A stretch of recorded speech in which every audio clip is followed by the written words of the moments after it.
Mga Lodi, don't skip ads po tayo. Maraming salamat sa patuloy ninyong pagsuporta.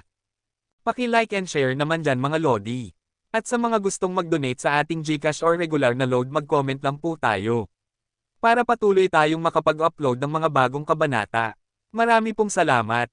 Kumusta mga Lodi, may bago tayong nobela, sana magustuhan nyo ang kwentong ito.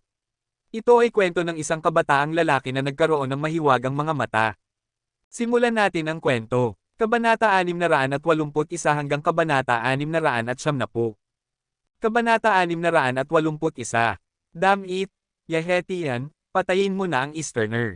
Nang makita niyang papalapit si Yehetian, bahagyang nagbago ang mukha ni Yeheman, at nagmadali siyang magsalita dahil nagbago na siya mula sa mapagkunwari ng ngiti ni Yehetian. May bahid ng pagnanais na pumatay sa itaas. Nang marinig ito, tumawa si Yehechan at sinabi, "Kapatid, masunurin akong nakababatang kapatid. Kung hindi mo ako hahayaang patayin ng Oriental, hindi ko siya papatayin. Ngayon na ikaw ay nasugatan, tulungan kita. Hindi, hayop, lumayo ka, huwag kang lumapit." Nang makita niyang papalapit sa kanya si Yehetian, nagbago ng husto ang mukha ni Yeheman, at umupo siya sa lupa at dahan-daang umatras, ngunit masyadong malaki ang paggalaw at nakaapekto sa sugat, na nagpangit at nakakatakot sa kanyang mukha. Hindi, nasugatan ang aking kapatid, kaya natural na dapat tulungan ka ng aking kapatid. Lumuhad si Yehetian sa harap ni Yeheman na may ngiti sa kanyang mukha, ngunit ang kanyang mga mata ay kasing lamig ng isang matinding hangin. Yehetian, kapatid kita, huwag kang magbiro, kung malaman ng papa, mamamatay ka. Sa sandaling ito, nanlamig si Yeheman, gusto ni Yehetian na patayin ang kanyang sariling kapatid, ang puntong ito, naramdaman na ito ni Yeheman. Nang marinig ito, ang nakangiting mukha ni Yehetian ay dahan-daang nawalan ng ekspresyon, at sinabi niya, "Kapatid, hindi malalaman ng papa, ang alam niya lang ay pinatay ka ng mga Oriental, at ikaw, ang Golden Knight, ang katotohanan na mabigat ang pagkawala." Matapos sabihin ito, isang nakakatakot na pagnanais na pumatay ang kumislap sa mga mata ni Yeheman, at hinawakan niya ang lalamunan ni Yeheman gamit ang isang kamay na parang kidlat. Sa kaunting puwersa, naging tahimik na bangkay si Yeheman, patay na bago pa man, nanatili pa rin siyang may takot na itsura, at wala na siyang oras upang sumigaw. Sa ganitong eksena, ang kakilakilabot na hindi kailanman pinangarap ni Yeheman na mamamatay siya sa kamay ng kanyang sariling kapatid. Kahit na patuloy silang nag-aaway ni Yehetian para sa kapangyarihan sa loob ng korte, may magiging talo sa isang araw, at ang talong ito ay maaaring siya, ngunit hindi kailanman naisip ni Yeheman na papatayin siya ni Yehetian sa ganitong kalagayan. Sage Son. Nang makita ng apat na Golden Knights na pinatay ni Yehetian si Yeheman, nagbago ng husto ang kanilang ekspresyon. Lahat sila ay tumigil at galit na tumingin kay Yehetian, "Anak ng langit, paano mo nagawang patayin ang Dorsage na aking anak? Tiyak na ihahayag namin ang bagay na ito sa papa ng totoo, at magbabayad ka." "Sino ang nagsabi na ihahayag mo? Ako ang mag-uulat." Dahan-dahang tumayo si Yehetian. Sa sandaling ito, sa wakas ay naalis ng santo ng mga Diyos ang tabing ng pagkukunwari, na may malamig at mabait na ekspresyon sa kanyang mukha. Nakatitig sa apat na Golden Knights nang may pagnanais na pumatay, "Napakasapat ng iyong katapatan sa aking mabuting kapatid, kung gayon, bumaba ka at samahan mo siya, para hindi siya masyadong malungkot sa ibaba, bigyan mo siya ng isang salita para sa akin, aalagaan ko siya ng mabuti linas." Matapos sabihin ito, sumugod si Yehetian na parang isang hangin, at ang makapangyarihan at hindi maihahambing na aura ay nagpangit ng husto sa mga mukha ng apat na Golden Knights. "Anak ng langit, niloko mo ang papa, mamamatay ka. Kahit na, mamamatay ka bago ako." Napakasigla ni Yehetian, at tila kaya niyang harapin ang apat na Golden Knights ng mag-isa. Nang makita ang eksena na ito, medyo nagulat si Yehan, mismo ang bumaril at pinatay ni Yehechan ang kanyang sariling nakababatang kapatid, ang binatang ito ay masyadong walang puso at walang puso. Ang ganitong uri ng tao ay kakilakilabot kahit na ang mga malalapit na kamag-anak ay maaari pa ring atakihin, ngunit ang kanyang mga pamamaraan sa pakikitungo sa mga kaaway ay magiging mas nakakatakot. Nang nakikipaglaban si Yehetian sa apat na Golden Knights, natural na sinamantala ni Yehan ang pagkakataon at tumakas, at nanatiling upang harapin si Yehechan kapag dumating ang oras. Sa kanyang kasalukuyang estado, hindi niya kayang talunin ang malamig na puso at walang awa na lalaking ito. Kailangan mong umalis sa mapanganib na lugar na ito ng maaga. Napakabilis, ngunit isang pagkakataon lang ang meron ka, at ikaw naman ang susunod. Sa labas ng sirang bahay, pinupunasan ni Yehechan ang kanyang mga palad na may dugo gamit ang isang puting panyo. Naamoy niya ang kakaibang amoy sa hangin at may pang-uuyam sa kanyang mukha. Sa katunayan, sa labanan kanina, naglagay siya ng gamot na pulbos sa katawan ni Yehan nang hindi napapansin ng sinuman, kahit na hindi napansin ni Yehan ito. Sa silid sa likod ni Yehetian, may 6 na bangkay, 5 Golden Knights at si Yeheman. Sa isang pagsabog, sa sandaling ito, sa wakas ay hindi na kinaya ng sirang bahay ang pagsunog ng apoy at gumuho, at ang nagngangalit na apoy ay umabot ng 4 o 5 metro ang taas. Lumingon si Yehechan at tumingin, ang kanyang mukha ay patuloy na nagbalik sa tila tapat na ngiti. Okay na ngayon, nawala na ang lahat ng ebidensya, Oriental, nagdulot ka ng malaking sakuna, dahil pinatay mo ang santo ng korte ng Diyos. Matapos sabihin ito, kinuha ni Yehetian ang kanyang mobile phone at nagdial ng isang numero, sabihin mo sa papa, patay na ang anak ng pintuan, at pinatay siya ng mga Oriental. Mayroon ding 5 Golden Knights na namatay sa kanyang mga kamay. Ikalat ang balita sa kanluran. Matapos sabihin ito, lumabas si Yehetian na may ngiti sa kanyang mukha. Para sa kanya, napakahalaga ng pagpatay kay Yehan, ngunit kung may pagkakataon, mas mahalaga pa ang pagpatay kay Yehiman. Ang makukuha mo sa pagpatay kay Yehan ay isang babae lamang, ngunit sa pagpatay kay Yeheman, makukuha niya ang posisyon ng papa. Para sa posisyon ng papa, handa siyang iwanan ang babaeng si Lina.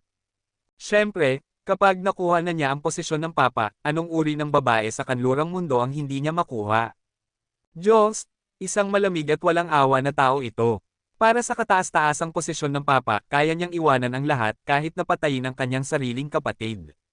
Ang ganitong tao ay kakilakilabot. Gusto ni Yehiman na makipaglaban sa kanya upang makipagkompetensya para sa posisyon ng papa, at hindi nabanggitin ang insidenteng ito, kahit na hindi siya namatay ngayon, hindi na siya makakakompetensya kay Yehechan sa hinaharap. Ang balita tungkol sa pagkamatay ni Yeheman ay hindi itinago sa anumang kapangyarihan sa kanlurang mundo. Nang makuha ng Shenting ang balita, nakuha rin ito ng ibang tao. Ang pagkamatay ng anak ng Diyos ay hindi isang maliit na bagay, ngunit isang pangunahing kaganapan sa kanluran dahil ang santo ay malamang na magiging susunod na papa sa hinaharap. Sa isang sandali, nagulat ang lahat ng puwersa sa kanlurang mundo. Ang batang lalaki mula sa silangan ay talagang pumatay sa santo ng Shenting, kasama ang 5 Golden Knights. Sino ang maglakas loob na gumawa ng isang ganitong kabaliwan sa kanlurang mundo? Hindi bababasa, sa ngayon, walang papatay sa santo ng Shenting, at tatanggapin ang galit ng daan-daang milyong mananampalataya sa Shenting. Ang ganitong uri ng galit, kahit na ang ilang malalaking bansa sa kanlurang mundo ay hindi makakayanan. Hehe. Mukhang isang Oriental na baliw ang lilito sa kanlurang mundo pagkatapos ng 20 taon ng kapayapaan. Hindi, ang binatang ito ay mas walang prinsipyo at walang awa kaysa sa baliw ng 20 taon na ang nakalilipas. Ang lahi ng mga bampira, isang matayog na sinaunang Kastilyo, isang gwapong lalaking nasa katanghaliang gulang ang nagsabi ng may ngiti habang inaalog ang baso ng pulang likido sa kanyang kamay. My Lord Patriarch, hindi ba masama ito? Ang korte ay palaging itinuturing ang sarili bilang isang Diyos, at itinuturing ang ating marangal na lahi ng mga bampira bilang mga erehe. Ang mga kabataan mula sa silangan ay nagpahiya sa kanila at pinatay ang santo ng korte. Dapat tayong maging masaya. Sa ibaba, isang ginoo na bampira na nakasuot ng tuxedo ang nagsabi. Kabanata 682. Talagang may dahilan para magalak. Pinatay niya ang santo ng Shenting. Hindi ko na siya guguluhin tungkol kay Foy. Ang tapang ng Oriental na ito. Kung hindi siya mapatay ng Shenting sa huli, sa tingin ko marami sa kanlurang mundo ang magiging masaya. Tingnan mo. Ano ang ibig sabihin ng patriarka? Hehe. May kasabihan sa Huaxia. Iyon ay, bago dumating ang oras, hindi mo ito masabi, hindi mo ito masabi. Sa parehong oras, ang mga lobo, ang mga titan, ang mga Hells Angels, ang Satan Legion, at maraming iba pang puwersa ang nagtatalo tungkol sa bagay na ito. Huwag tingnan ng mga inapo ng mga puwersang ito na lahat ay naghahabol at pumapatay kay Yehan dahil sa mga salita ni Lina. Kung hindi nakialam ang kanilang mga nakatatanda, kapag nakialam ang mga tao sa likod nila, hindi na magiging desisyon ng mas batang henerasyon ng mga pangunahing puwersa kung hahabulin at papatayin si Yehan. Pinatay ang santo ng Shenting, at nagulat din ang mga nakatagong puwersa ng mga bansang kanluran nang makuha nila ang balita. Ang papa ng Shenting at ang mga pinuno ng estado ng maraming bansa ay naging magalang, at yumuko pa nga. Matapos malaman ang balita, ilang pangunahing bansa sa kanluran ang nagpahayag ng pagnanais na tumulong sa pagdakip sa batang lalaki mula sa silangan. Ngunit sa pagkakataong ito, hindi hahayaan ng galit na papa na makialam ang ibang tao sa mga gawain ng korte. Sa punong tanggapan ng Vatican, napakasama ng mukha ng Papa, at ang kanyang maringal na mukha ay puno ng pagnanais na pumatay. Sa ibaba, halos 100 obispo ang hindi nagsalita.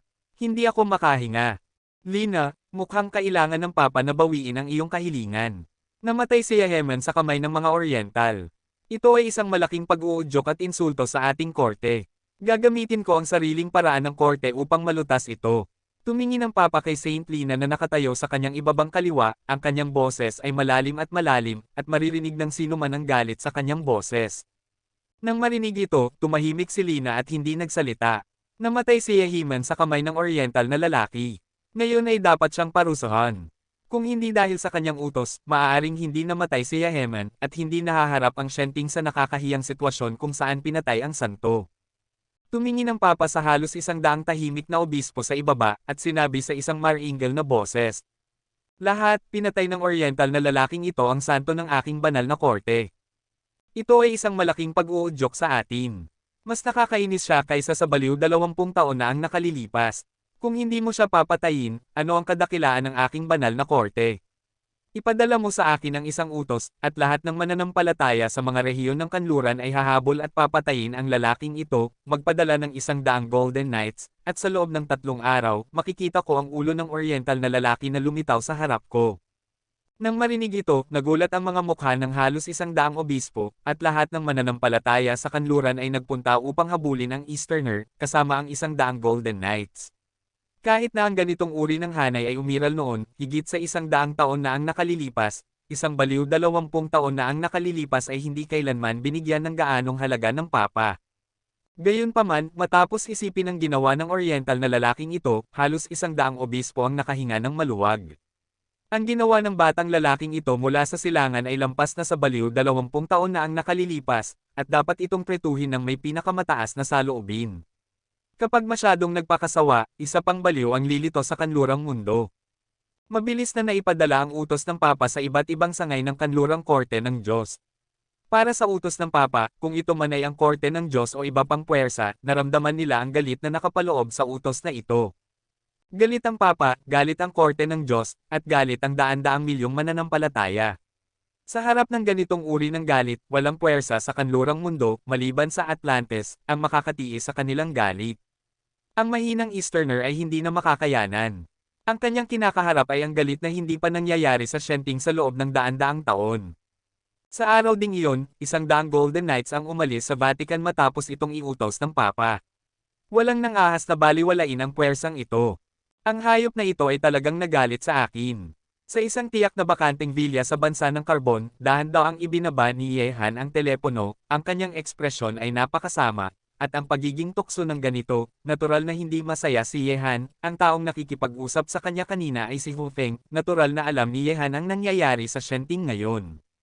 Pinatay niya si Yeman. Siyempre hindi. Ngunit alam ni Yehan na walang silbi ang pagpapaliwanag niya ngayon, hindi na banggitin na hindi siya paniniwalaan ng Shenting. Basta ipakita niya ang kanyang mukha ngayon, maaaring may mga tagasunod ng Shenting sa kalye na saisalakay sa kanya, sa ilalim ng galit ang mga Diyos sa korte ay hindi makikinig sa mga ito, at gusto lang nilang patayin siya. Bukod dito, ayaw magpaliwanag ni Yehan, at talagang may intensyon siyang patayin si Yeheman. Dahil iniisip ng lahat sa labas ngayon na pinatay niya si Yeheman, dapat niyang tanggapin ang sisi sa ginawa niya. Gayunpaman, nahaharap sa galit ng buong korte, alam ni Yehan na mas mapanganib ang kanyang sitwasyon. Sa galit ng daan-daang milyong mananampalataya at daan-daang Golden Knights, sino ang maglakas loob na sabihin na ligtas siyang makakalusot? Ang batang ito, ang gulo ay lalong lumalaki. Sa isang tiyak na base militar sa bansa ng Carbon, ang baliw ay nagtatago sa isang sulok at tahimik na naninigarilyo. Hindi para sa kanya, ngunit ang sitwasyon ni Yehan ay lalong nagiging mapanganib. Alam ng baliw na hindi siya maaaring magtago dito magpakailanman. Marahil, sa pagkakataong ito ay talagang matatapos ni Yehan ang kanyang laro. Maghanap ng paraan upang lumabas at tulungan si Yehan, tulungan siyang malampasan ang krisis na ito. Ngunit sa sandaling ito, ang isang sasakyang pang-militar na nagdadala ng supply na pumapasok sa base militar ay nakakuha ng atensyon ng baliw dahil ang mga taong bumaba sa sasakyang pang-militar na nagdadala ng supply ay hindi ordinaryong tao. Mga tagapangalaga ng kapayapaan, ano ang ginagawa ng mga taong ito sa maliit na base na ito? Itinapon ng baliw ang kanyang mga putol na sigarilyo, at lumapit sa sasakyang pangmilitar na nagdadala ng supply na parang isang itim na ilaw. Sa oras na ito, isang malamig na lalaking nasa katanghaliang gulang na nakasuot ng uniforme ng militar ay may hawak na mobile phone. Ang kahon ay bumaba sa sasakyan. General, nalinas na ang loob, ligtas na ligtas dito. Nang marinig ito, tumango ang malamig na lalaking nasa katanghaliang gulang at sinabi, hindi mo maaaring itapon ang mga piraso ng banal na disk. Ito ay isang pansamantalang lugar ng pag-iimbak lamang. May darating at kukunin ito sa loob ng ilang araw. Sa panahong ito, dapat nating protektahan ito. Kapag nawala ang mga piraso ng banal na disk, ikaw at ako ay makukulong, naiintindihan mo ba? Opo, General. Ang mga piraso ng banal na disk ay dinala sa maliit na base na ito ng lalaking ito. Mukhang isang sorpresa ito, at hindi na kailangang magsikap para makuha ito. Narinig ito ng baliw, at pumutok ang sulok ng kanyang bibig. Kung tutulungan niya si Yehan na makuha ang piraso ng banal na disk, kaya't ang araw na tatawagin siya ni Yehan na tatay, ay hindi na malayo. Gayunpaman, habang handa ng kumilos ang baliw upang kunin ang mga piraso ng banal na disk, isang pamilyar na aura ang kumalat sa hangin. Ang aurang ito ay humahabol sa kanya sa kanlurang mundo sa loob ng ilang araw. Ang grupo ng mga aso, napakatalas ng kanilang ilong, hindi ba sila maaaring dumating mamaya? Malamig na tumingin ang baliw sa kalangitan sa gabi, at sinabi sa kanyang sarili, sapat na para sa lalaking ito na gumawa ng ilang walang awa na mga trick, at oras na upang wakasan ang kalahati ng kanlurang mundo pagkatapos na habulin ng lalaking ito. Pagkatapos ng lahat, umalis ang baliw sa base militar sa isang kisap mata nang hindi gumawa ng anumang kilos. Tungkol sa mga piraso ng banal na plato na inilagay dito, maaari lamang niyang ipaalam kay Yehan na gawin ito ng Security Bureau, at masusunod si Yeheshi kung hindi siya bibitaw, wala siyang pagkakataong gumawa ng kilos. Kabanata 683. Sa bakanteng villa, sa oras na ito, dalawang itim na anino ang pumasok dito isa-isa. Hindi binuksan ang mga ilaw sa villa, at ang isa sa kanila ay bumaril sa batang lalaki na nakaupo mag-isa sa sopa na parang kidlat. Linchi? Nangangati ka na, huwag kang manggahas na makipaglaban sa akin. Matapos mahulog ang mga salita, sinipa ni Yehan si Linchi palayo gamit ang isang sipa. Oh, boss, alam mo na ako ang sumusuntok ng husto, wala kang puso. Tumayo si Linchi mula sa lupa na nagrereklamo, at nang dumaan siya sa kanya ng walang ingat, kinurba niya ang kanyang mga labi at sinabi, nararapat lang sa iyo, at gusto mo pa ring subukan ang kasanayan ng boss, maaway na ang hindi pagsira sa iyong mga buto. Nagsindi ng sigarilyo si Yehan at sinabi, sige, huwag kang maging mahirap, magkakaroon tayo ng matinding labanan sa susunod, ang Shenting ay isang kalaban na dapat mong kilala ng husto, susunod gusto kong sirain mo ang prestihiyo ng Shenting sa kanlurang mundo, wala akong pakialam kung ano ang gagawin ninyong dalawa sa prosesong ito, sa madaling salita, gusto kong mapahiya ang reputasyon ng Shenting sa kanlurang mundo. Lumapit si Linchi at ngumisi, at sinabi ng may pagnanais na pumatay, boss, simple lang ito, iwanan mo lang ito sa akin at kay Shaben, pero kaya mo bang harapin mag-isa ang grupo ng mga taong ito? Narinig ko na nagpadala ang Shenting ng 100 Golden Knights, kasama ang mga mananampalataya sa iba't ibang rehiyon. Subukan mo, tahimik na naninigarilyo si Yehan. Nang marinig ito, agad na kinuha ni Linchi ang isang bag ng mga bagay mula sa kanyang mga bisig at sinabi, boss, bago pumunta sa kanlurang mundo, hiniling sa akin ng taong iyon na si Jolai na ibigay ito sa iyo, sinasabi niya magiging kapaki-pakinabang ito sa iyo. Nang marinig ito, kinuha ito ni Yehan at binuksan upang tingnan. Agad siyang tumawa at sinabi, maisip pa rin ni Brother Joe. Gamit ang dalawang maskara ng balat ng tao, magiging mas madali ang pakikitungo sa grupo ng mga lalaki ng Shenting. Ang malaking pakikitungo ay kakailanganin ng grupo ng mga taong ito ng oras upang hanapin ako gamit ang isang putok at isang mukha. Sa oras na ito, biglang dumating ang isang mensahe mula sa telepono ni Yehan. Ang mensaheng ito ay ipinadala ng isang baliw, at may coordinate signal dito. May balita tungkol sa mga piraso ng banal na disk. Kumunat ang noo ni Yehan. Sa ngayon, nasa problema siya. Talagang ayaw na niyang pansinin ang mga piraso ng banal na disk. Ngunit iniisip si Ho Feng at iniisip ang kanyang utang kay Situ Zhenchen, mamantong hininga si Yehan. Ano ang problema, boss? Nakasandal si Linchi at nagtanong ng mausisa. Umiling si Yehan at sinabi, okay lang, ayos lang, sige ka, mag-ingat ka, at huwag kang magmadali. Boss, mag-ingat ka rin. Umalis na sina Shaben at Linchi. Matapos kunin ni Yehan ang isang maskara ng balat ng tao at isuot ito, agad siyang nagbago mula sa isang gwapong binata patungo sa isang lalaking nasa katanghaliang gulang. Sino? Kahit na tumayo sila sa harap ni na Joe Yuner at ng iba, natatakot na hindi sila makakakilala sa kanila. Pagdating sa pagkukunwari, si Joe Lai, ang magnanakaw, ay walang alinlangan na ang pinakamahusay na kasanayan. Pagkatapos baguhin ang kanyang kasuotan, umalis din si Yehan. Gamit ang maskara ng balat ng tao ni Joe Lai, hindi na niya kailangang mag-alala tungkol sa paghahanap sa kanya ng mga tao mula sa Shenting sa ngayon. Samantala, gusto ni Yehan na agawin ang mga piraso ng banal na disk. Halos mamatay si Feng dahil sa bagay na ito, at ayaw ni Yehan na magkaroon siya ng anumang panganib para sa bagay na ito. Sa operasyong ito, nag-iisa pa rin si Yehan. Maraming tao sa Security Bureau, at malaki ang target. Kung kikilos sila ng magkasama, mataas ang posibilidad na malantad. Kahit na mangyari ang isang bagay kung ang isang tao ay kumikilos ng mag-isa, magiging mas madali itong makatakas sa huli. Na-late ka ba? Sa villa pagkatapos umalis ni Yehan, lumitaw si Yehetian sa sandaling ito. Sinundan niya ang kakaibang amoy sa katawan ni Yehan, at nang patayin niya si Yeheman, naruroon na si Yehetian sa katawan ni Yehan, na may natatanging pulbos na panggamot ng Shenting. Kapag daw makikita ang pulbos na panggamot na ito, hindi mawawala ang amoy kahit nahugasan ito.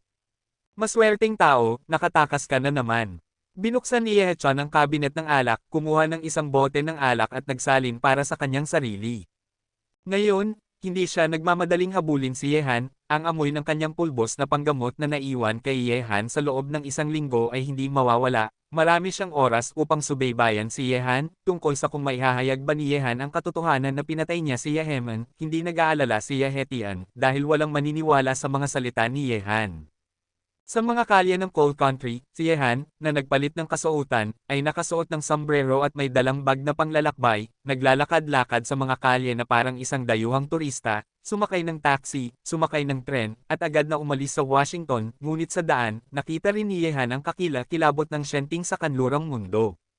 Sa ngayon, maraming mananampalataya ng Shenting ang naglalakad-lakad sa mga kalye, hinahabol si Yehan, at may mga insidente pa nga ng pang-aapi sa mga Oriental na tao. Tungkol sa mga ito, walang magawa si Yehan sa ngayon. Kung mangyari ang ganitong bagay, ang konsulado ang magiging responsable sa paglutas nito. Ang mga coordinate na ibinigay ng baliw kay Yehan ay nasa isang maliit na bayan na hindi kalayuan sa California City. May isang maliit na base militar doon na hindi gaanong kapansin-pansin. Hindi kailanman maisip ng mga tagalabas na ang mga piraso ng banal na disk ay nasa maliit na base militar na ito na hindi mahigpit na binabantayan, kung hindi sinasadyang natuklasan ito ng baliw, walang nakakaalam nito. Ang pinakamapanganib na lugar ay ang pinakamaligtas na lugar. Ang mga tao sa Cold Country ay gumawa ng isang trick na hindi gaanong matalino ngunit napaka-praktikal para sa mga lihim na organisasyon ng iba't ibang bansa. Hindi sila lumipat mula sa California City, at narito pa rin sila, ngunit ang lokasyon ay mas kasiya siya. Hindi ito maisip. Ang mga tao mula sa Security Bureau ay narito pa rin sa California City ngayon, ngunit hindi sila hinanap ni Yehan, at pagkatapos pumasok sa California City, hindi agad nagpunta si Yehan sa coordinate point na ibinigay sa kanya ng baliw, ngunit naglakad-lakad sa paligid ng California City, uminom at uminom. Kape, mamimili, kumain ng mag-isa, huminto at maglakad. Talagang matyaga ka. Sa isang kalye, sinulyapan ni Yehan ang mga taong dumadaan sa paligid niya, at malamig na ngumiti. Agad niyang itinago ang dyaryo sa kanyang kamay at pumasok sa isang restoran ng karne ng baka na pag-aari ng isang inchik sa kabilang kalye. Boss, 2 mangkok ng beef noodles. Pagkapasok sa restoran ng karne ng baka, sumigaw si Yehan sa tunay na wikang Chino. Nang marinig ito, lumapit ang isang matangkad at payat na inchik at masiglang sinabi, "Kapatid, galing ka ba sa China?" Tumango si Yehan at sinabi ng may ngiti, "Boss, 2 serving ng beef noodles. Mahilig ako sa karne, kaya maglagay ka ng mas maraming karne." "Sige, hindi madaling makakilala ng mga kababayan sa ibang bansa, kapatid, ako ang mag-iimbita sa iyo para sa pagkain ngayon." Matapos sabihin ito, agad na nagtrabaho ang payat at matangkad na boss. Ang restoran ng karne ng baka na binuksan ng boss na ito ay maayos na tumatakbo, at may higit sa 100 mesa sa loob. 2 mesa lang ang bakante. Pagkalipas ng ilang sandali, dumating ang beef noodles ng payat at matangkad na boss sa mesa, at naglagay siya ng 2 malalaking mangkok sa harap ni Yehan, at sinabi ng may ngiti, "Kapatid, kung hindi ka pa busog, sabihin mo sa akin mamaya, isang uri rin ng kapalaran na nagkita tayo sa ibang bansa, pero huwag kang magalang sa akin, alam mo ba? Kabanata 684. Hehe. Salamat, kuya. Magsasalita ako kung kinakailangan. Ngumisi si Yehan, at agad na kinuha ang mga chopstick at nagsimulang kumain.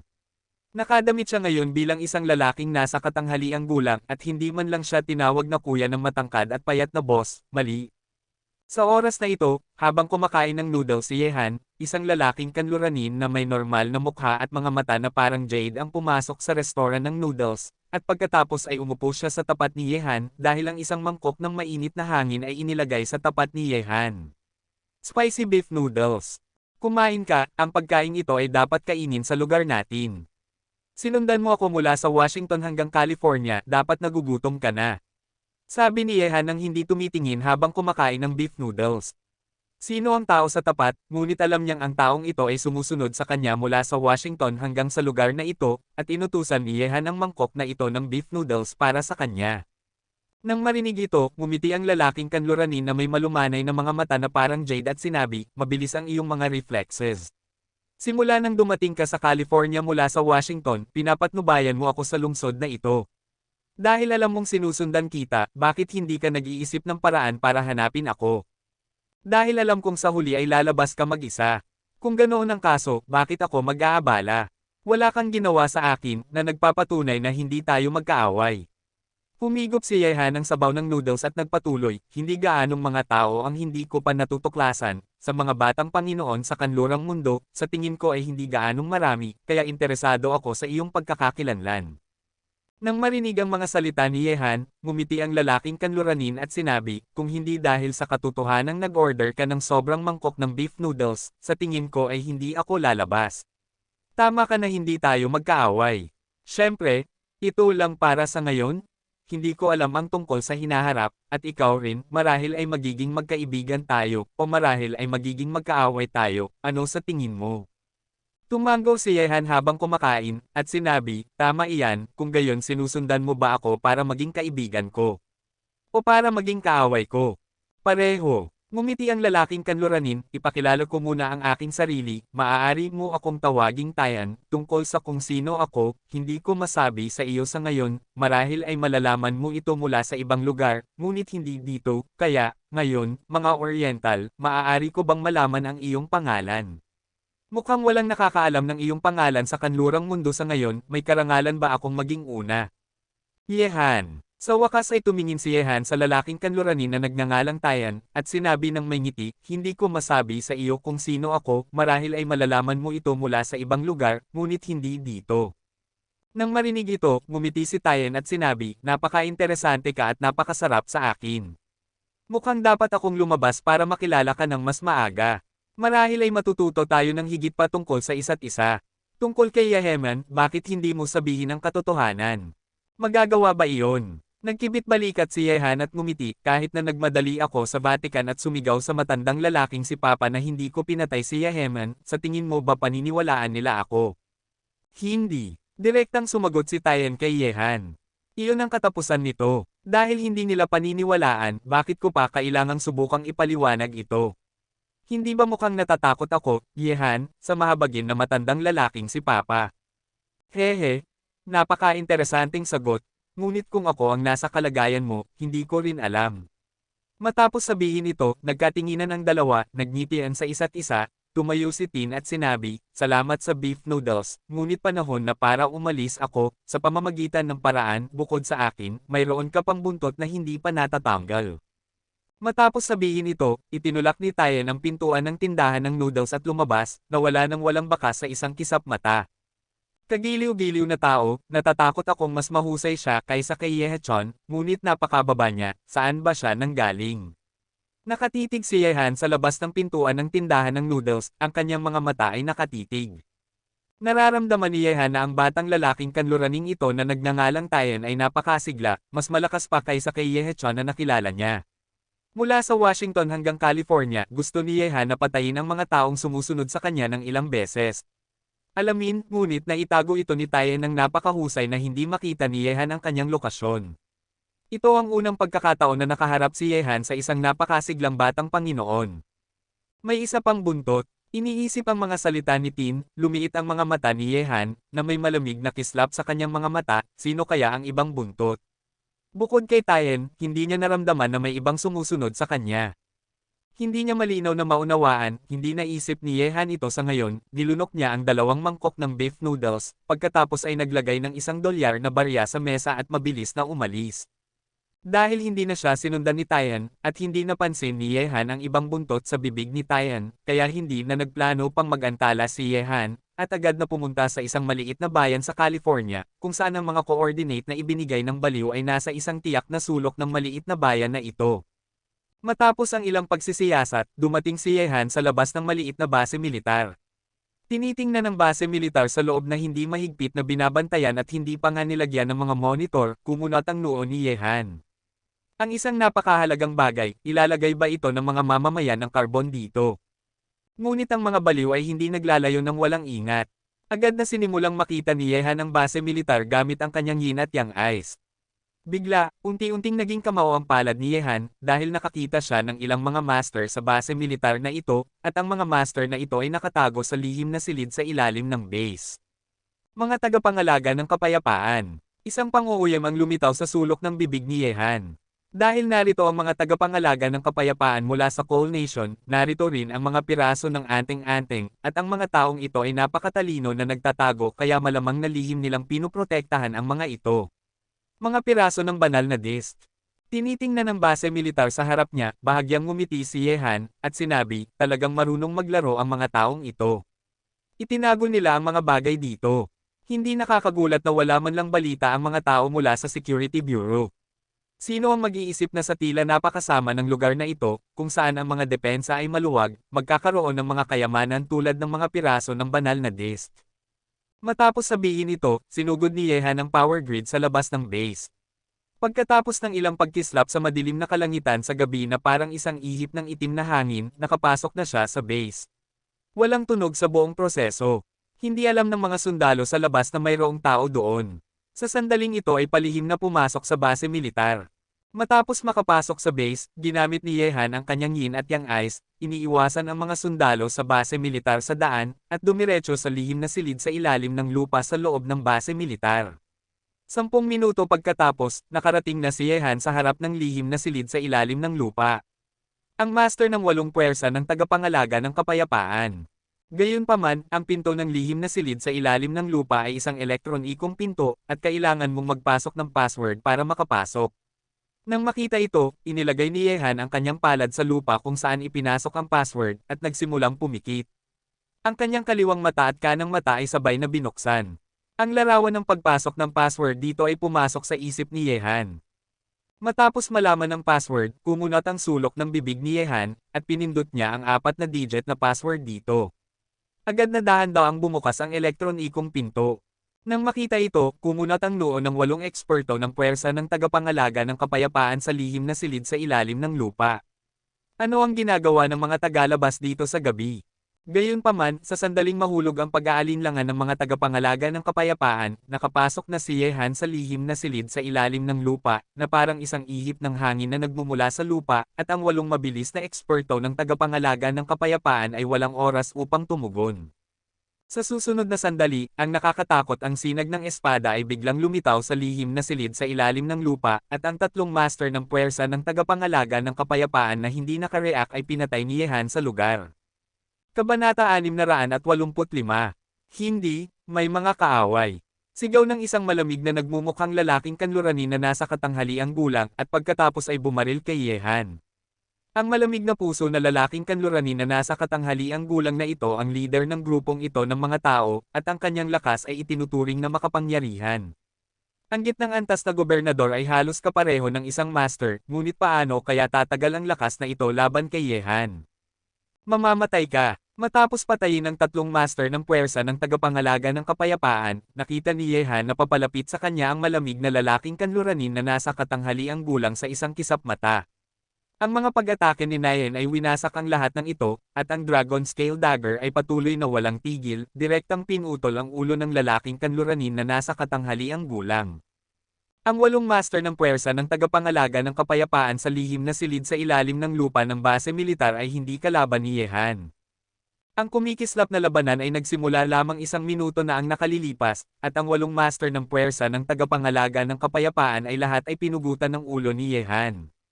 Ang paggalaw ay natural na nag-alarma sa mga opisyal sa base militar, at pagkatapos, ang mga sundalo mula sa buong base militar ay sumugod patungo sa lihim na silid sa ilalim ng lupa. Mabilis, kapag natuklasan na ang taong nagpasok, dapat siyang patayin sa lahat ng gastos. Nagulat ang nangungunang opisyal sa base militar. Alam niya kung sino ang nasa lihim na silid sa ilalim ng lupa kahit na hindi niya alam kung saan nagtatago ang puwersa ng tagapangalaga ng kapayapaan. Ano ang gagawin sa loob, ngunit dapat may mga mahahalagang gawain, kapag may nangyari sa mga taong ito kasama niya, tiyak na dadalhin siya sa isang korte militar. Sa lihim na silid sa ilalim ng lupa, matapos harapin ni Yehan ang 8 eksperto ng puwersa ng tagapangalaga ng kapayapaan, sumulyap siya at nakakita ng isang maliit na kahon ng password sa isang mesa sa lihim na silid, at may 2 piraso ng banal na disk sa loob. Gayunpaman, habang handa nang kunin ni Yehan ang kahon ng lock, isang ihip ng hangin ang biglang tumama mula sa likuran niya, dumaan sa kanyang ulo na parang kidlat, at sa wakas ay huminto sa kahon ng lock. Pumasok ka sa base na ito at pinatay mo ang napakaraming tao para ba sa bagay na ito? Dahan-dahang umikot si Yehechon sa tapat ni Yehan, at tiningnan niya si Yehan na may hawak na kahon ng password sa kanyang kamay at may ngiti sa kanyang mukha. Sinusundan mo ba ako? Walang pakialam na tumingin si Yehan kay Yehechon. Paano siya nakasunod dito? Alam mo, nagpalit na siya ng mukha ngayon, paano siya makikilala ni Yehechon? Nang marinig ito, sinabi ni Yehetian ng may ngiti, may isang lumang kasabihan doon na nagsasabi, ang mga tao sa bundok ay may sariling mga trick. Dahil gusto mong makuha ang bagay na ito ng labis, kung gayon, itatago ko ito para sa iyo sa ngayon. Natatakot akong wala kang kakayahan para doon. Matapos umungol si Yehan, bigla siyang tumakbo patungo kay Yehetian, dahil may mga yapak na sa labas ng lihim na silid sa ilalim ng lupa, at kailangan niyang agawin ito mula sa kamay ni Yehetian. Kunin ang mga piraso ng disk at lumabas mula rito. Hehe, matagal ko nang gustong pumunta rito para maranasan ito ng personal. Tingnan natin kung gaano kakalakas, sino ang makakapagpatuloy na mabuhay ng malaya sa ilalim ng malaking paghabol ng mga batang Panginoon sa kanluran. Ang bibig ni Yehechon ay malamig, may matalim na arko, sumugod siya patungo kay Yehan. Sa loob ng lihim na silid, 2 figure, na parang 2 nakakatakot na bagyo, ay nagmamadaling sumugod sa isa't isa, at pagkatapos ay malakas na nagbanggaan ang 2 kamao. Sa isang pagsabog, bumagsak ang tunog ng pagbanggaan, at agad na nag-alon ang puwersa sa nakapalibot na hangin. Kumalat, ang buong lihim na silid sa ilalim ng lupa ay tila nayanig ng puwersang ito. Pagkatapos ng isang hakbang, ang mga figure ng 2 ay hindi nag-uurong sulong, ngunit ang unang pagkakataong nagbanggaan sila para lamang subukan ang isa't isa.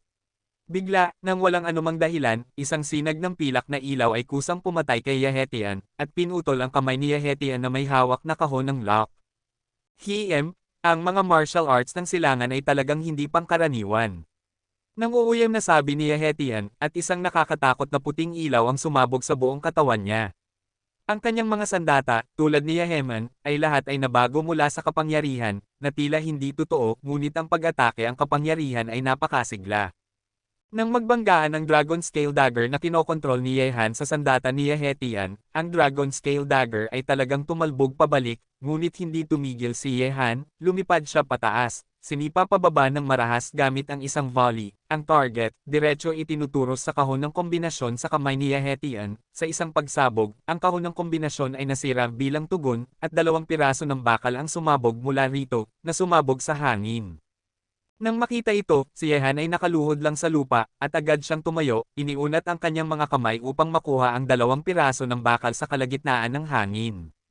Gamulong. Sa oras na ito, ang sandatang sibat na nabago mula sa kamay ni Yehechon ay biglang tumama patungo sa kalagitnaan ng hangin, na pinilit na umatras si Yehan at nakuha ang isa sa mga piraso ng bakal, habang ang isa pang piraso ng bakal ay sa sandaling ito ay nahulog sa mga kamay ni Yahweh. Ang eksena na ito ay tila nangyari ng matagal, ngunit sa katunayan ay ilang segundo lamang. Matapos makuha ang isa sa mga piraso ng banal na disk, agad itong inilagay ni Yehan sa somero ring, at pagkatapos ay malamig na tumingin kay Yehechon.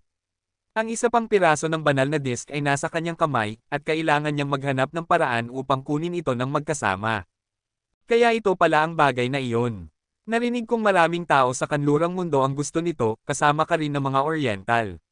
Bahagyang ngumiti si Yehechan na may hawak na piraso ng banal na disc sa kanyang kamay, pagkatapos ay tumingin siya kay Yehan at sinabi, bakit, gusto mo ba ito? Ano sa tingin mo? Malamig na sabi ni Yehan. Maliban kung matatalo mo ako at maagaw mo ito mula sa aking kamay, ito ay magiging sa aking korte. Nang-uuyam na sabi ni Yehechan. Iyon ang ibig kong sabihin. Mahigpit na hawak ang Dragon Scale Dagger, sinabi niya, may 2 santo at 1 santa sa Shenting. 2 na sa kanila ang aking natutunan. Sila nga ay mga henyo na kakaiba sa 1,000,000. Ngayon, tingnan natin kung gaano ka pa kalakas kaysa sa kanila. Talagang magaling si Lina, pero sa tingin mo ba pantay ako kay Yeheman? Mas malakas ka kaysa sa kanya, mas malupit, at mas matalino kaysa sa kanya. Hehe, maaari ko bang ituring na pinupuri mo ako? Bahagyang ngumiti si Yehechan, ngunit sa sandaling ito, sa labas ng lihim na silid sa ilalim ng lupa, ang mga sundalo mula sa bansa ng karbon na may mga baril ay dumating isa-isa, tinitingnan sina Yehan at Yehan na lumitaw sa loob ng lihim na silid. Diyos! Agad nilang hinaila ang gatilyo at nagpaputok ng mabilis. Mga tao sa silangan, masyadong nakakainis ang mga taong ito, kung may kakayahan kang makipaglaban sa labas kasama ako. Matapos sabihin ito, tumakbo si Yehechan patungo sa labas ng lihim na silid. Matapos mabomba, nagkalat ang mga putok ng baril sa base.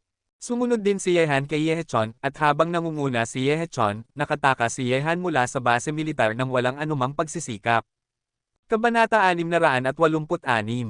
Sa labas ng base militar, lumingon si Yehechan para tingnan si Yehan, pagkatapos ay umalis na may pang-uuyam sa madilim na kalangitan. Nang makita ito, natural na sumunod si Yehan. Mayroon pa ring piraso ng banal na disc sa kamay ng lalaking ito. Dapat niyang agawin ito. Hindi niya dapat hayaang mahulog ang piraso ng banal na disc sa mga kamay ng Shenting, kung hindi ay gugustuhin niya makuha ito sa hinaharap. Ito ay walang alinlangang isang pangarap ng isang tanga.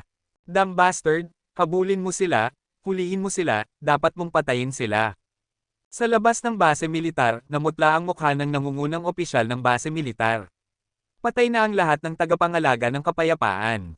Nadama niya na ang kanyang buhay ay naging madilim. Ang tanging magagawa niya ngayon ay patayin sina Yehan at ang iba pa. Mayroon lamang isang paliwanag. Sa madilim na kalangitan sa gabi, 2 figure ang mabilis na tumakbo sa kalangitan sa gabi isa-isa. 10 minuto pagkatapos, ang 2 ay dumating sa isang tahimik na kagubatan. Ito ay isang parke, ngunit hating gabi na. Sa parke, sina Yehan at Yehi lamang ang Diyos, walang iba. Kaya mong makasabay sa akin. Maganda ang bilis. Tinitingnan si Yehan na nakatayo sa tapat niya, itinaas ni Yehechan ang piraso ng banal na plato sa kanyang kamay at sinabi, ang iyong bansa ay dapat na nagsikap ng husto para makuha ang bagay na ito, ngayon nasa iyo na kung kaya mong agawin ang bagay na ito mula sa aking mga kamay. Ang mga taong mapagmataas ay madalas na namamatay sa ilalim ng kanilang sariling pagmamataas. Kalmadong sabi ni Yehan. Mapagmataas ako, iyon ay dahil mayroon akong lakas para maging mapagmataas. Mga Oriental, huwag kang magsalita ng kalokohan, maaari na tayong magsimula, sige, walang nakakaistorbo sa atin dito. Inilagay ni Yehechan ang piraso ng banal na disc sa kanyang mga bisig, ang sandatang sibat ay lumitaw mula sa kanyang kamay at dahan-dahang itinuro kay Yehan. Naramdaman ng walang hanggang lakas ng loob na nagmumula kay Yehechan, ang Longquan sword ay kumikislap mula sa somero ring at mahigpit na hawak sa kamay ni Yehan.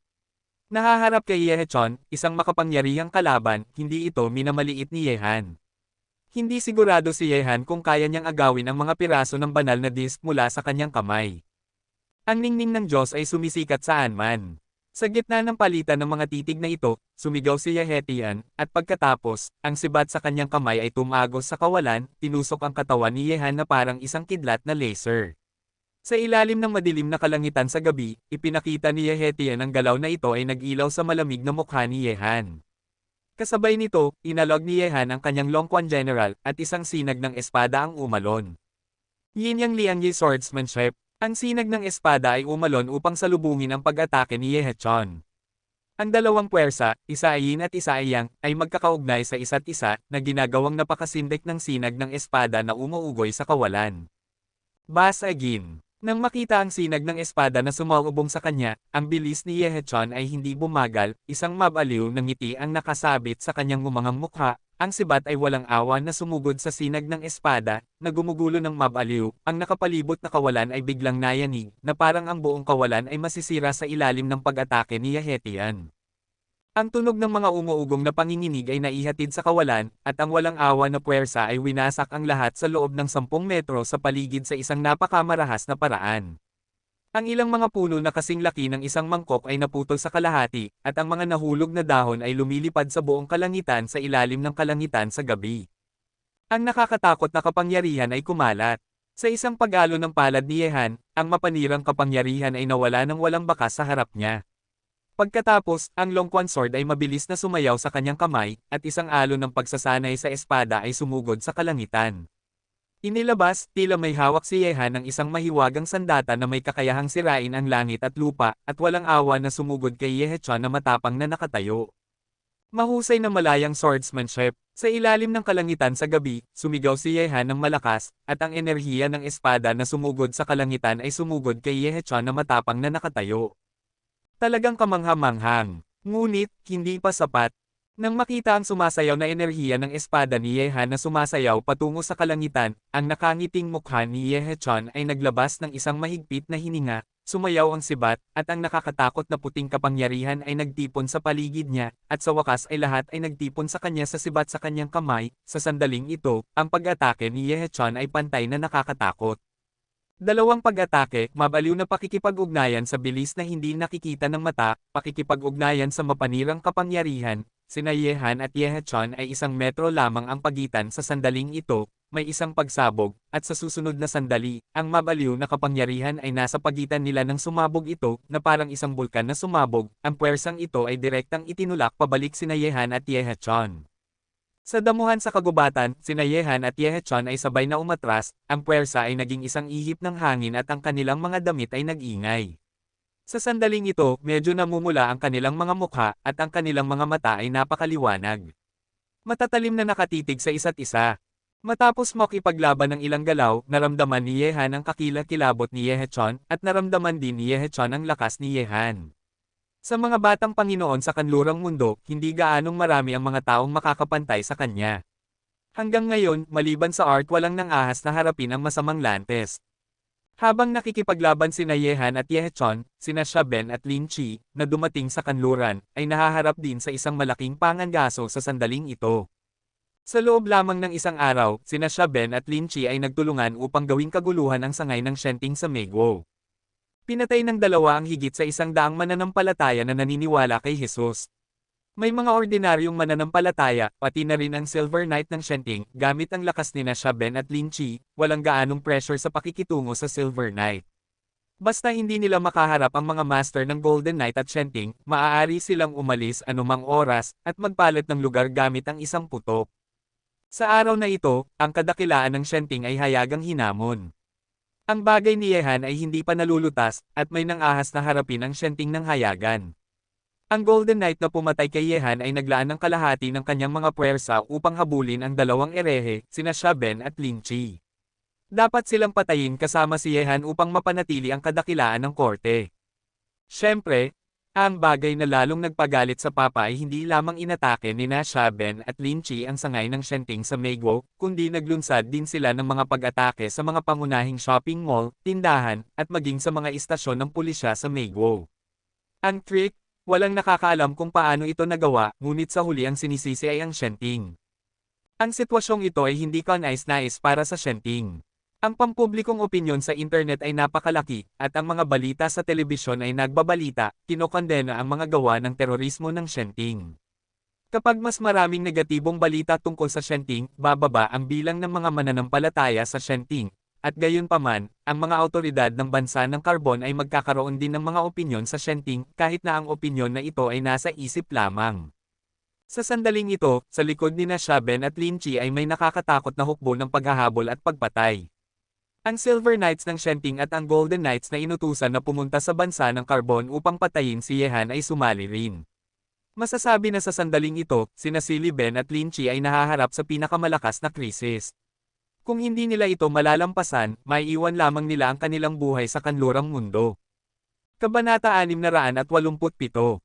Gayunpaman, ang potensyal ni Shaben at Lin Chi ay walang hangganan.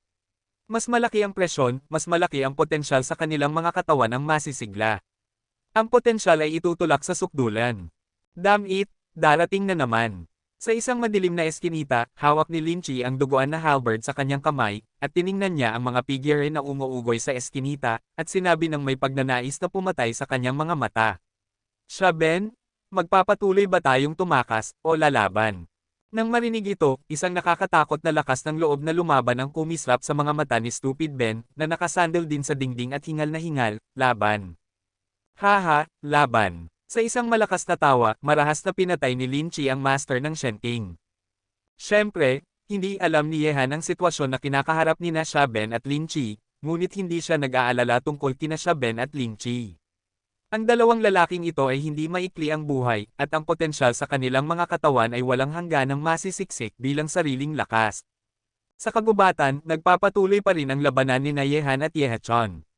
Ang nakakatakot na labanan ay nagbanggaan sa isa't isa, na winasak ang paligid at naging isang gulo. Ang isang malaking bahagi ng damuhan sa lupa ay naputol, at ang alikabok ay lumilipad. Sa sandaling ito, parehong sina Yehan at Yehachon ay may seryosong ekspresyon sa kanilang mga mukha. Mula sa labanan hanggang ngayon, daan-daang galaw na ang nagawa ng dalawa. Gayunpaman, walang sino man ang makakagawa ng anumang bagay upang manalo sa isa't isa, at sila ay nasa isang patayan pa rin. Nanginginig ang kamay ni Yehan na may hawak na espada, namumula ang kanyang mukha, at si Yehachon ay pareho, ngunit sa ilalim lamang ng ganitong uri ng pagtitigan, dahan-daang itinaas ni Yehachon ang sibat sa kanyang kamay, tiningnan si Yehanhan at ngumiti, minamaliit kita, tila hindi kita papatayin ngayong gabi. Magkakaroon ng isa pang kalaban. Tumingin si Yehan kay Yehachon at sinabi ng walang pakialam, hindi kita minamaliit, ngunit sa tingin mo ba kaya mo akong patayin ngayong gabi? Kailangan mong subukan. Susunod, ipapakita ko sa iyo ang isa sa aking mga magic trick. Kung hindi ka pa rin mamamatay sa oras na iyon, aaminin kong hindi kita mapatay ngayong gabi. Isang kidlat na ilaw ang sumabog mula sa sibat, at sa wakas, sa sinag na ito ng ilaw, ang sandata ni Yehetian ay nahati sa dalawang bahagi, at pagkatapos ay nahati sa dalawang bahagi. Isang kabuuang siyam na sibat na naglalabas ng nakakatakot na aura ang nakasabit kay Yehetian, sa harap. Sa buong mundo, ang nakakatakot na aura ay mabaliw na sumugod sa sandaling ito, at isang krisis ang sumugod sa puso ni Yehan sa sandaling ito, nagmumula sa direksyon ni Yehachon, naramdaman ni Yehan kung gaano kakilakilabot ang krisis, kung hindi ka gagamit ng isang natatanging galaw, tiyak na hindi mo mapipigilan ang nakakatakot na galaw ni Yehachon. Naramdaman ng krisis, huminga ng malalim si Yehan. Inilagay niya ang Longquan Sword sa somero ring. Sa sandaling ito, tinawag niya ang Suzaku Holy Flame. Pagkatapos, siyam na nagninangas na sibat ang lumitaw sa paligid ni Yehan. Ang ulo ay nakatutok sa Panginoon. Hehe, mukhang pareho tayong hindi pa naipapakita ang ating mga baraha. Ngayon, tingnan natin kung sino ang mas malakas. Tinitingnan ang nagninangas na sibat na kinokontrol ni Yehan, malamig na ngumiti si Yehachon, at agad na kumaway ng kanyang palad. Ang siyam na sibat ay parang matatalim na espada, na may dalang nakasisindak na kapangyarihan at pumapatay patungo kay Yehan. Suzaku Holy Flame, go! Bumantong hininga si Yehan, at pagkatapos, ang siyam na nagninangas na sibat na nakasabit sa paligid niya ay bumaril sa siyam na nakakatakot na sibat na pumatay sa kanya. Sa sandaling ito, isang nakasisindak na paghaharap ang naganap, isang napakasindak na paghaharap sa kagubatan mula sa malayo. Sa kagubatan, dalawang puwersa, isa ay puti at isa ay pula, ay sumasakop sa dalawang panig ng mundo, na nagwawali sa apat na direksyon na parang mga alon, at nagwawali sa lahat ng nasa paligid nila sa isang walang awa at nakakatakot na paraan ng pagkawasak. Sa loob ng 10 metro, na parang nakakaranas ng hindi mailarawan na pagsabog, isang malaking hukay na 2 metro ang lalim at 10 metro ang lapad ang lumitaw sa lupa. Ngunit sa sandaling ito, sa malaking hukay, sina Yehan at Yehachon ay nahulog sa lupa na nakatalikod sa langit, na may dugo ng mga baliw sa kanilang mga bibig. Ang ganitong uri ng paghaharap ay talagang nagdulot ng pagkatalo sa kanilang dalawa. Ang isang nakakatakot na pagbanggaan ay nagmula sa kagubatan, at ang puwersang iyon ay nagwawalis sa lahat sa loob ng isang radius na 20 metro, na winasak ito at naging isang gulo. Sa malalim na hukay na iyon, kapwa sina Yehan at Yehachon ay nahulog sa lupa na nakatalikod, naglalabas ng dugo, mukhang tamad. Ang sitwasyong ito ay tila isang sitwasyon ng pagkatalo. Gayunpaman, kahit na malubha silang nasugatan, ang dalawa ay matiyagang tumayo, nakatitig sa isa't isa ng may napakasasamang mata. Ikaw ang unang taong nakakasakit sa akin ng ganito. Malamig na tumingin si Yehechan kay Yehan. Noong panahong iyon, nang makipaglaban siya sa masamang tao sa Atlantis, gusto lang niyang tumigil, ngunit ngayon Wan at Yehan ay mabaliw na nagbanggaan. Nang marinig ito, sinabi ni Yehan sa parehong malamig na paraan, talaga ba? Mukhang ako ang may karangalan na maging una na magbibigay sa akin ng piraso ng banal na disk. Sa tingin mo ba posible? Nang uuyam na sabi ni Yehetian, at sinabi, kahit na ako, Shanting, ay hindi nakilahok sa pakikipaglaban para sa bagay na ito, sa tingin mo ba ibabalik ko ito sa iyo, ang kayamanan na dumating sa iyong pintuan? Posible na ang iyong hawak ay isang mainit na patatas, kaya huwag mong sunugin ang iyong sarili. Malamig na sabi ni Yeleng. Nang uuyam na sabi ni Yehechon, hindi mo na kailangang mag-alala tungkol dito, pareho lang ang sinasabi, kung gusto mong makuha ang bagay na ito, hindi mo ako matatalo. Matigas ang ulo. Huminga ng malalim si Yehan, at muling tinawag niya ang Suzaku Holy Flame. Gayunpaman, sa sandaling ito, biglang nag-ingay ang mga yapak sa labas ng kagubatan. Matatalim na nakatitig sina Yehan at Yehechon, sa parke na ito, ang grupo ng mga sundalo mula sa bansa ng Carbon sa base militar kanina ay lumitaw. Nang makita ito, sinabi ni Yehechon kay Yehan, mukhang ang ating paligsahan ngayong gabi ay magtatapos dito, sa susunod, pupunta ulit ako sa iyo.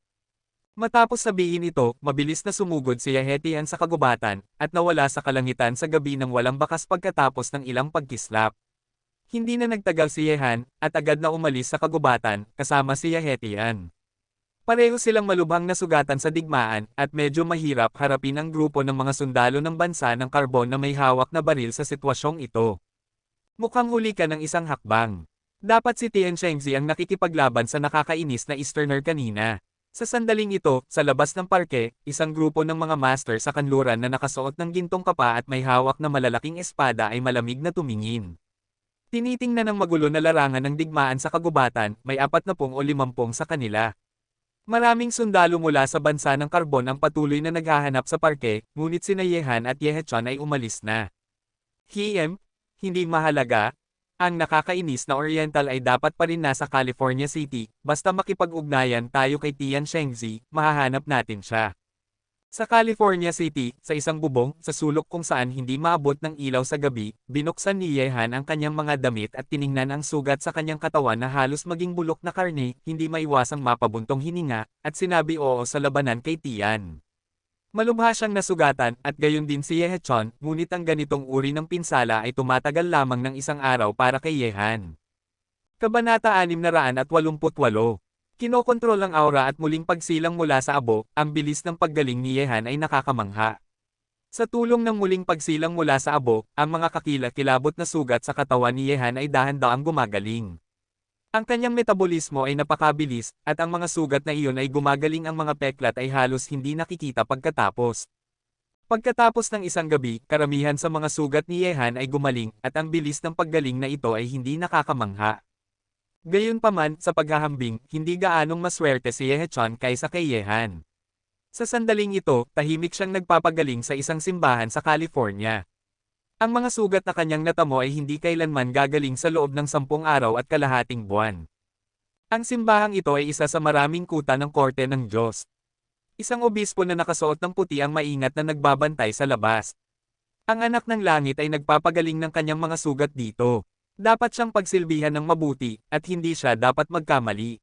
Obispo, narito ang mga Golden Knights. Sa sandaling ito, isang Silver Knight ang pumasok at bumulong.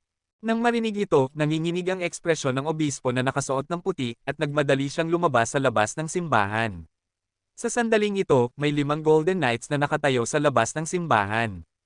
Ang kanyang asawa ay nasugatan, kaya natural na alam nila ang balita. Sa ngayon, gusto nilang tiyakin na ang simbahan ay ganap na ligtas. Mga Golden Knights, pakipasok. Ibinaba ng obispo na nakasuot ng puti ang kanyang poster. Kahit na sila ay nasa ilalim ng jurisdiction ng halos 100 cardinal sa korte, ang katayuan ng mga Golden Knights ay malinaw na mas mataas kaysa sa obispo na nakasuot ng puti. Nasaan ang anak ng langit? Walang pakialam na tanong ng isang Golden Knight. Nang marinig ito, agad na sumagot ang obispo na nakasuot ng puti, Master Golden Knight, ang anak ng langit ay nagpapagaling sa loob at ligtas ang lahat. Dalhin kami doon. Pagkalipas ng ilang sandali, lumabas ang obispo na nakasuot ng puti mula sa isang gate kasama ang 5 Golden Knights. Sa oras na ito, ang gate ay binuksan mula sa loob, at si Yehechon, na nakasuot ng puti, ay lumabas mula sa loob ngunit ang kanyang mga hakbang ay medyo walang kabuluhan, at siya ay gwapo. Mayroon ding isang maputlang kulay sa kanyang mukha. Anak ng langit. Nang makita na lumitaw si Yehechon, ang 5 Golden Knights at ang obispo na nakasuot ng puti ay agad na nagbigay galang at sumigaw. Kumaway si Yehechon at sinabi, ang Easterner ay nasa California City pa rin, naglagay na ako ng cracking powder sa kanya, mahina siya ngayon, ang aking anak ay malubhang nasugatan, at malubha rin ang kanyang mga sugat, dalhin mo siya rito, tandaan, gusto kong mabuhay. Nang marinig ito, sinabi ng isang Golden Knight, anak ng langit, 20 Golden Knights kasama ako ay sapat na upang harapin ang Oriental na lalaking iyon, at ang iba ay manatili dito upang protektahan ka. Ang kanlurang mundo ay nasa kaguluhan ngayon. Bukod sa Oriental na lalaking ito, may iba pang 2 nakakainis na Oriental ang nakakalusot. Tumango si Yehechon, at sinabi, sige, tandaan, gusto kong mabuhay, at lalabanan ko ulit siya kapag gumaling na ang aking santo. Opo, anak ng langit. Sa bubong, gumaling na ang mga sugat ni Yehan sa sandaling ito, at ang isa pang piraso ng banal na plato ay nasa kamay pa rin ni Yehechon. Kailangan niyang maghanap ng paraan upang agawin ito, ngunit wala ni Yehan ang ideya kung nasaan si Yehechon ngayon. Kung gusto mong malaman kung nasaan si Yehechon, kailangan mong umasa sa sistema ng katalinuhan ng Security Bureau. Iniisip ito, agad na tinawagan ni Yehan ang numero ng telepono ni Huofeng. Huofeng, alamin mo para sa akin kung nasaan ang santo na si Yehetien. Subukang magmadali, dahil nasa kamay niya ang piraso ng banal na plato. Sa kabilang panig ng telepono, matapos marinig ito, sinabi ni Huofeng, bata, hinahanap ka ng mga mananampalataya at mga master sa labas ng korte sa buong kalye. Sa tingin ko dapat kang umalis sa kanlurang mundo kung may pagkakataon, at huwag nang makialam sa bagay na ito, okay? Nang marinig ito, sinabi ni Yehan, huwag kang mag-alala, makatwiran ako, handa na kayong lahat na lumikas anumang oras, dahil nakuha ko na ang isa sa mga piraso ng banal na plato, basta maagaw mo ang isa kay Yehechon, tapos na. Matapos sabihin ito, hindi na binigyan ni Yehan si Wolfgang ng pagkakataong magpatuloy sa pagsasalita, at ibinaba ang telepono. Si Yehechon ay nasa kalagitnaan ng pagiging nasugatan, at medyo ayaw ni Yehan na samantalahin ang pagkakataong ito upang agawin ang mga piraso ng banal na plato mula sa kanya. Alam ni Yehan na matapos malubhang masugitan si Yehechon, tiyak na hindi siya gagaling sa loob ng isang araw o dalawa. Wala siyang perverted recovery ability ni Yehan, at papatayin kanya habang may sakit ka. Kung aagawin mo ito mula sa loob, magiging mas mahirap itong makuha sa ibang pagkakataon. Ipinilit ni Yehan na gawin ito, ngunit wala nang nagawa si Wolfgang kundi ang mag-utos kina Baitian at sa iba pa na imbestigahan ang kinaroroonan ni Yehechon. Ang isa pang piraso ng banal na plato ay nasa kamay ni Yehechon, kaya natural na nagsikap ng husto sina Baitian at ang iba pa sa pagsisiyasat. Gayunpaman, nawala ang mga piraso ng banal na plato, at 8 master ng puwersa ng tagapangalaga ng kapayapaan ang namatay. Ang insidenteng ito ay nagdulot ng pagkabigla at galit sa mga awtoridad sa bansa ng Carbon, at nagsimulang bakasin ang kinaroroonan ng mga piraso ng banal na plato sa lahat ng direksyon sa bansa ng Carbon. Kasabay nito, hinahanap din nila ang salarin. Di nagtagal, ang mga larawan ni Yehan at Yehechon ay lumitaw sa mesa ng Megwo Intelligence Bureau. Kasunod nito, ang 2 larawan ay lumitaw sa mesa ng Pangulo ng bansa ng Carbon. Damhuoxia people, Damshanting, hayaan ang mga tao mula sa Intelligence Bureau na magpadala ng mga eksperto upang agawin ang mga piraso ng anting-anting, at gayon din, kunin mo ako sa Embahada ng Vatican.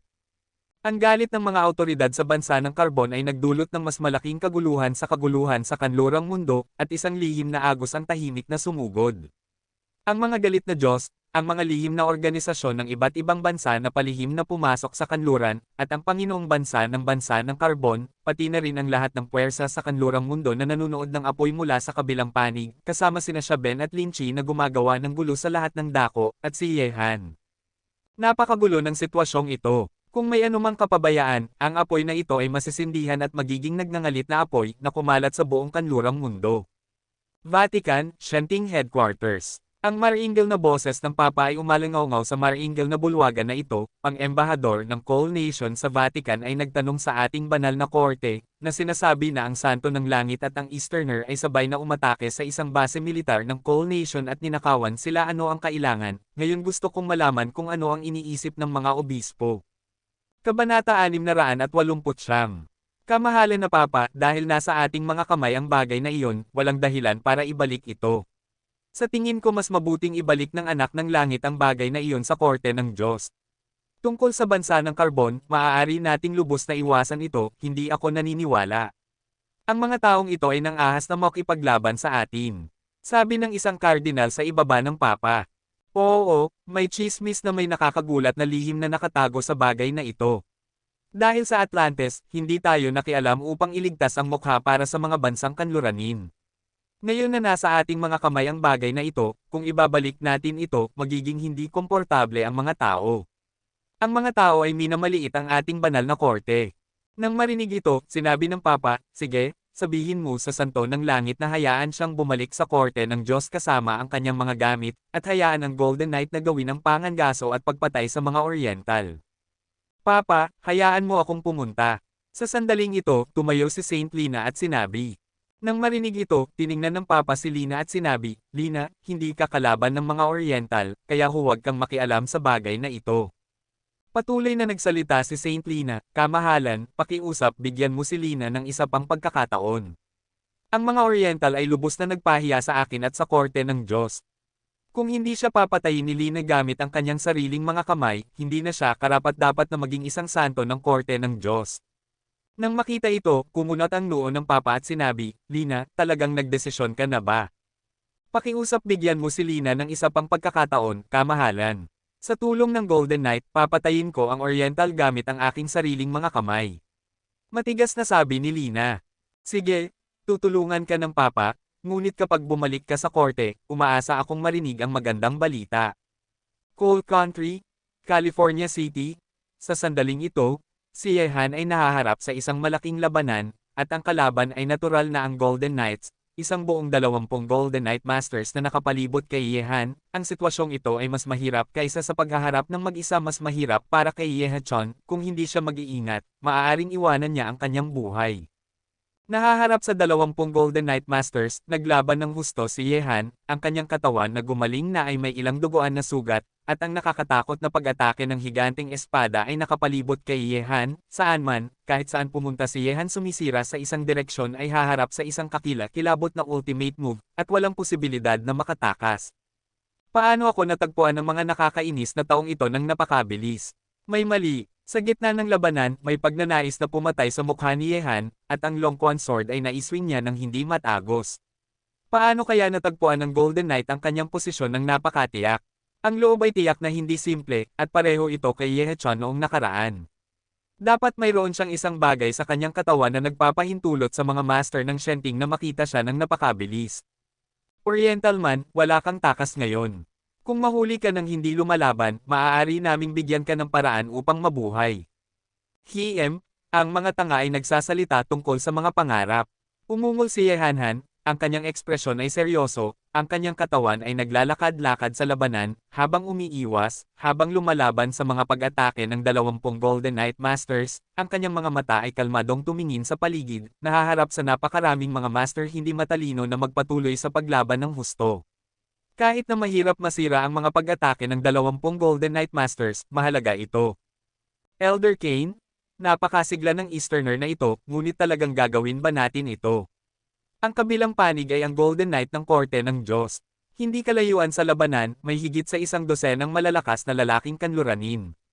Pinanood niya ang labanan ni Yehan sa 20 Golden Knights gamit ang matatalim na mata. Ang Oriental na lalaking ito ay ang aking tagapagligtas ni Kane, at ang aking pamilya ng lobo ay hindi ang uri ng walang utang na loob ng mga kontrabida. Isang matangkad na lalaki na may napakasasamang mata, at ang lalaking ito ay isa sa mga kriminal na pinalaya ni Yehan sa ika-9 na distrito, ang master ng Wolf Clan. Ang kanyang katayuan sa Wolf Clan ay isang elder. Nang marinig ito, ang iba pang miyembro ng Wolf Tribe ay nanatiling tahimik. Sunugin. Sa isang malakas na sigaw, tinawag ni Yehan ang Suzaku Holy Fire, at ang nakakatakot na apoy na nakasentro kay Yehan ay mabaliw na kumalat patungo sa paligid, at ang nagngangalit na apoy ay kumalat sa 20 Golden Knight Masters sa isang nagwawalis na paraan. Hiem, nabalot sa banal na liwanag, ibaba mo siya.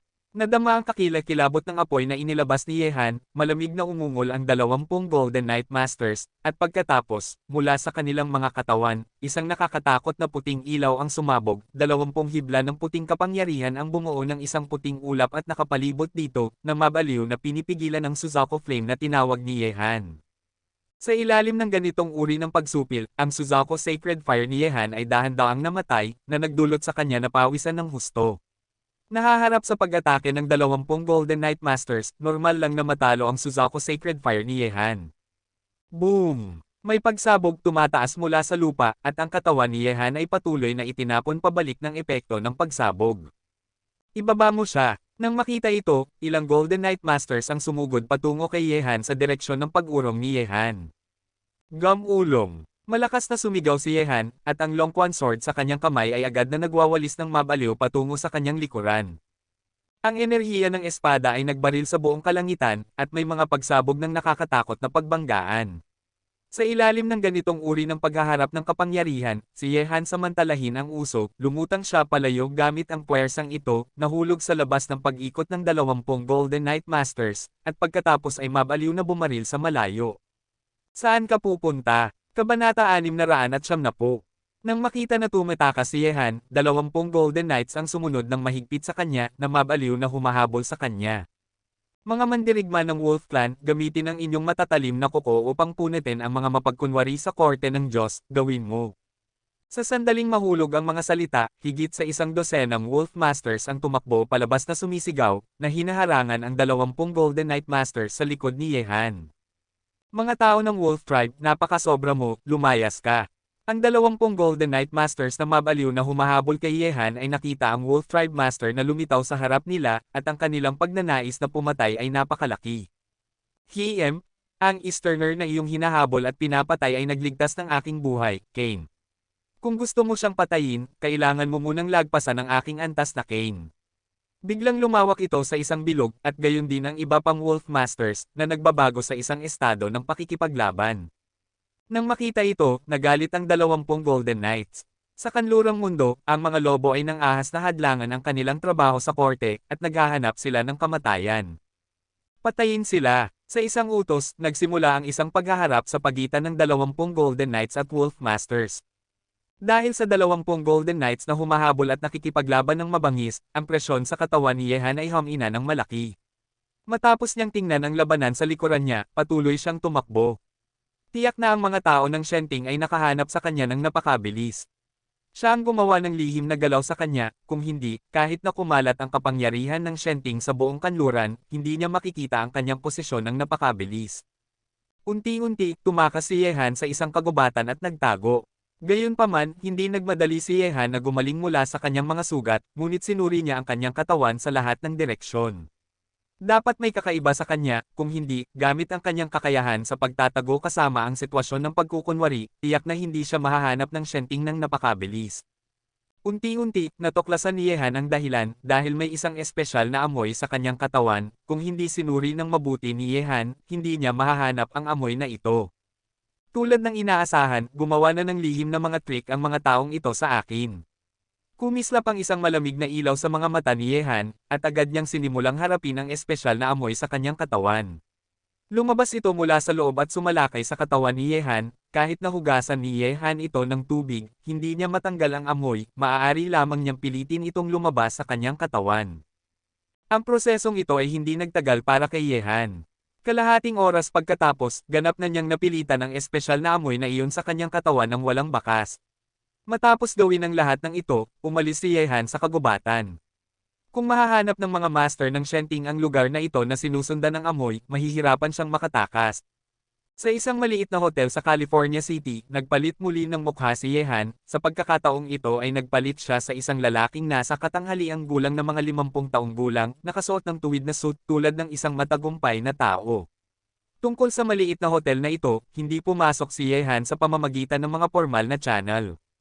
Habang ginagamot ni Yehan ang kanyang mga sugat, tumawag si Huafeng. Nagising si Yehan mula sa kanyang pagsasanay at sinagot ang telepono, "Huafeng, kumusta ka? Nalaman mo na ba na bumagsak si Yehechon?" Sinabi ni Huafeng sa telepono, natagpuan na ang kinaroroonan ni Yehetian. Nasa isang simbahan siya sa California, ngunit mayroong malakas na bantay ngayon, hindi ka makakapasok, ngunit nakaharang kami ng mensahe na dadalhin ng Papa si Yehoheaven pabalik sa Vatican, kung maaari, iyon ang pinakamagandang pagkakataon upang gawin ito pagkatapos niyang umalis, bata, sa totoo lang, ayaw ng aking kapatid na makialam ka sa bagay na ito, masyadong mapanganib ang pakikipaglaban sa mga Diyos sa kanlurang mundo. Sabi ni Yehan, kahit na medyo mapanganib, ito ang ating huling pagkakataon, hindi ba? Nang marinig ito, tumahimik si Huafeng ng ilang sandali at sinabi, bata, napag-usapan na namin ito.